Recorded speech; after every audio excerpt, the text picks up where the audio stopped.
உன் தலைமுடி உதிர்வதை கூட தாங்க முடியாது அன்பே.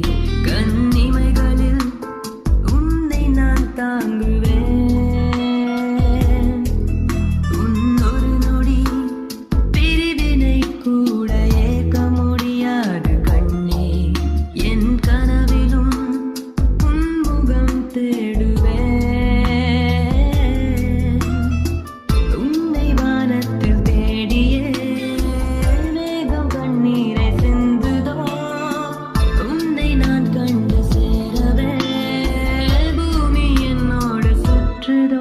உன் தலைமுடி உதிர்வதை கூட தாங்க